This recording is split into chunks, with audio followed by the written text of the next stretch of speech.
Welcome to our channel. Today we how to subscribe to Hunter.io for finding email addresses from LinkedIn, full guide step by step clearly.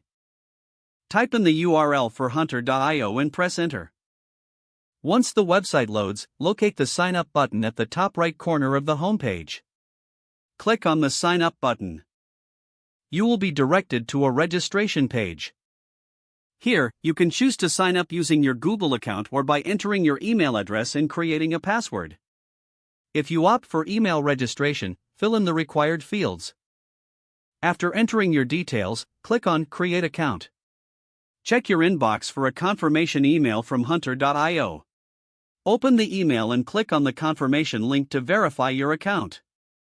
Once your account is verified, return to the Hunter.io homepage. Log in using your newly created credentials.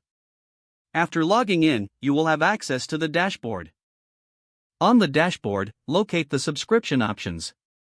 Browse through the plans available, which include free and paid options. Select the plan that best suits your needs. If you choose a paid plan, click on the corresponding option for purchasing. You will then be prompted to enter your payment information. Fill out the payment fields accurately and review your order. Once everything looks correct, click Pay to finalize your subscription. After payment, you should receive a confirmation of your subscription.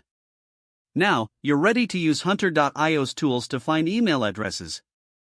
To find email addresses from LinkedIn, navigate to the appropriate section on the Hunter.io dashboard.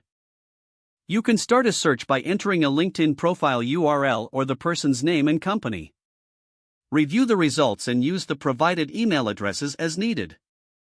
You are now equipped to effectively use Hunter.io for your email searching needs from LinkedIn. If the page does not load, refresh the browser or try again in a private or incognito window. Make sure you are using the correct email address, then retype it carefully to avoid small typos. If your password is not accepted, use the reset option and create a new strong password you can remember. Check your spam folder for verification or security emails, then complete any requested confirmation steps. Don't forget to like this video and subscribe to our channel for more step-by-step tech guides.